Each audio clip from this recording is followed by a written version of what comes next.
Under the soft glow of the moon, King Ogudewang and Queen Gildebu knelt together in the courtyard of their palace. Their hands were clasped, their eyes closed in prayer. For years they had wished for a Sonan heir to the throne. That night, their hearts whispered the same plea, please, let this child be a boy. But fate is never promised. The queen gave birth to her seventh child, a girl. The king turned away, his face dark with anger. I don't want to see her, he said coldly. The queen held the baby close, tears streaming down her cheeks. The baby was placed in a jade box, her cries muffled by silk. In the silence of night, she was set adrift on the river. Animals from the palace grounds followed her, neighing, mooing, calling as if to protest. But the jade box floated on, disappearing into the moonlit mist.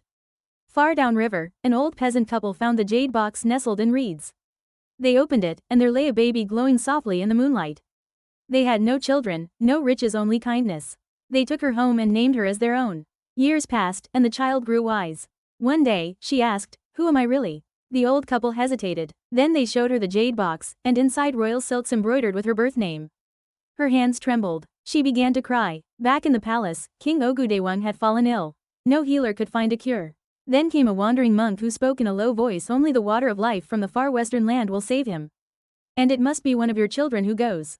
The king's 6 daughters turned their faces away. No one stepped forward, but a loyal servant remembered the 7th child. He searched far and wide and finally found Baridegi, living humbly in a village. When she heard about her father, Baridegi bowed her head. He may have abandoned me, but I will not abandon him. Without hesitation, she set out into wild forests, icy rivers, and ghost-filled valleys. Along the way, she faced strange tasks, washing dark clothes white, making white ones black. She plowed massive fields with her bare hands. But birds, bugs, and beasts came to help her, moved by her devotion. At last, she arrived at Dongdi Mountain. A giant guardian stood before her, his eyes glowing like lamps, his voice like thunder. If you want the water, work for me, he said. So she served him, hauling water, chopping wood for 9 long years. Moved by her endurance, the guardian handed her a flask of glowing water and 3 enchanted flowers. One will heal bones, one restores breath, and one revives the blood, he whispered. Baridegi rushed back, but it was too late. Her father lay cold. She opened the coffin, placed a flower on his chest, and poured the water between his lips. A hush fell over the palace. And then he breathed. The king offered her treasure, a crown, even half the kingdom. But Baridegi shook her head. I belong with the lost, she said.